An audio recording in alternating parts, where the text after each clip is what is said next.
आज की कहानी का शीर्षक है गौरैया और श्री कृष्ण।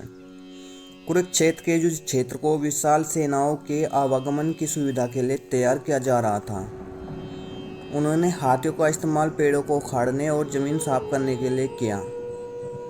ऐसे ही एक पेड़ पर एक गौरैया अपने 4 बच्चों के साथ रहती थी। जब उस पेड़ को उखाड़ा जा रहा था तो उसका घोंसला जमीन पर गिर गया, लेकिन चमत्कारी रूप से उसकी संतानें अनहोनी से बच गई। लेकिन वो अभी छोटे होने के कारण उड़ने में असमर्थ थे।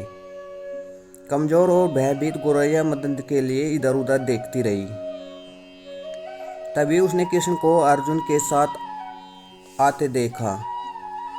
वे युद्ध के मैदान की जांच करने और युद्ध की शुरुआत से पहले जीतने की रणनीति तैयार करने के लिए वहां गए थे।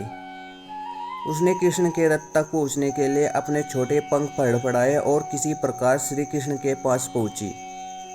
हे कृष्ण, कृपया मेरे बच्चों को बचाए, क्योंकि लड़ाई शुरू होने पर कल उन्हें कुचल दिया जाएगा। सर्वव्यापी भगवान बोले, मैं तुम्हारी बात सुन रहा हूँ, लेकिन मैं प्रकृति के कानून में हस्तक्षेप नहीं कर सकता। गौरैया ने कहा, हे भगवान, मैं जानती हूँ कि आप मेरे उद्धार करता है।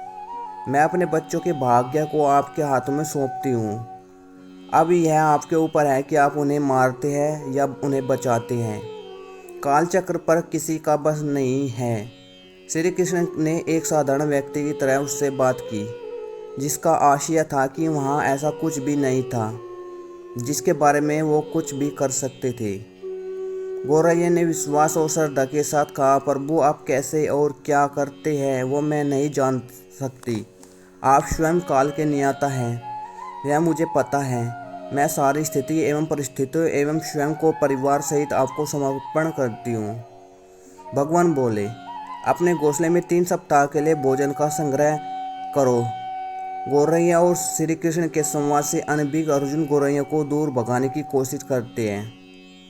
गौरैया ने अपने पंखों को कुछ मिनटों के लिए फुलाया और फिर अपने घोंसले में वापस चली गई। 2 दिन बाद संघ के उद्घोष से युद्ध शुरू होने की घोषणा की गई। कृष्ण ने अर्जुन से कहा कि अपने धनुष और बाण मुझे दो। अर्जुन चौंका, क्योंकि कृष्ण ने युद्ध में कोई भी हथियार नहीं उठाने की शपथ ली थी। इसके अतिरिक्त अर्जुन का मानना था कि वह ही सबसे अच्छा धनुधर है। मुझे आज्ञा दे भगवान, अर्जुन ने दृढ़ विश्वास के साथ कहा। मेरे तीरों के लिए कुछ भी अभेद नहीं है। चुपचाप अर्जुन से धनुष लेकर कृष्ण ने एक हाथी को निशाना बनाया, लेकिन हाथी को मार के नीचे गिराने के बजाय तीर हाथी के गले की घंटी में जा टकराया और एक चिंगारी सी उड़ गई। अर्जुन ये देखकर अपनी हंसी नहीं रोक पाए। कृष्ण एक आसान सा निशाना चूक गए। क्या मैं प्रयास करूं? उसने स्वयं को प्रस्तुत किया। उसकी प्रतिक्रिया को नज़रअंदाज करते हुए कृष्ण ने उन्हें एक धनुष वापस दिया और कहा कि कोई और कार्रवाई आवश्यक नहीं है। लेकिन केशव, अपने हाथी को क्यों तीर मारा? अर्जुन ने पूछा। क्योंकि इस हाथी ने उस गौरैया के आश्रय उसके घोंसले को, जो कि एक पेड़ पर था, उसको गिरा दिया था। कौन सी गौरैया? अर्जुन ने पूछा। इसके अतिरिक्त हाथी तो अभी स्वस्थ और जीवित है, केवल घंटी ही टूट कर गिरी है। अर्जुन के सवालों को खारिज करते हुए कृष्ण ने उसे शंख फूंकने का निर्देश दिया। युद्ध शुरू हुआ। अगले 18 दिनों में कई जानें चली गई। अंत में पांडवों की जीत हुई।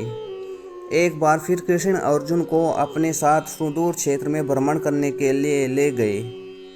कई शव अभी भी वहाँ हैं जो उनके अंतिम संस्कार का इंतजार कर रहे हैं। जंग का मैदान गंभीर अंगों और सिर बेजान सीढ़ियों और हाथियों से अटा पड़ा था। कृष्ण एक निश्चित स्थान पर रुके और एक घंटी, जो कि हाथी पर बांधी जाती थी, उसे देखकर विचार करने लगे। अर्जुन, उन्होंने कहा, क्या आप मेरे लिए यह घंटी उठाएंगे और इसे एक तरफ रख देंगे? निर्देश बिल्कुल सरल था, परंतु अर्जुन के समझ में नहीं आया। आखिरकार विशाल मैदान में जहाँ बहुत सी अन्य चीज़ों को साफ करने की जरूरत थी, कृष्ण उसे धातु के एक टुकड़े को रास्ते से हटाने के लिए क्यों कहेंगे? उसने प्रश्नवाचक दृष्टि से उसकी ओर देखा। हाँ, यह घंटी कृष्ण ने दोहराया। यह वही घंटी है जो हाथी की गर्दन पर पड़ी थी, जिस पर मैंने तीर मारा था। अर्जुन बिना किसी और सवाल के भारी घंटी उठाने के लिए नीचे झुका। जैसे ही उन्होंने इसे उठाया, उसकी हमेशा के लिए जैसे दुनिया बदल गई। 1 2 3 4 और 5, 4 युवा पक्षी और उसके बाद एक गौरैया उस घंटे के नीचे से निकले। बाहर निकल के माँ और छोटे पक्षी कृष्ण के इर्द गिर्द मंडराने लगे एवं बड़े आनंद से उसकी परिक्रमा करने लगे। 18 दिन पहले काटी गई एक घंटी ने पूरे परिवार की रक्षा की थी। मुझे क्षमा करें हे कृष्ण, अर्जुन ने कहा। आपको मानव शरीर में देखकर और सामान्य मनुष्यों की तरह व्यवहार करते हुए मैं भूल गया था कि आप वास्तव में कौन हैं। दोस्तों, यदि यह कहानी आपको अच्छी लगे तो प्लीज़ चैनल को सब्सक्राइब और लाइक कर दीजिए। धन्यवाद।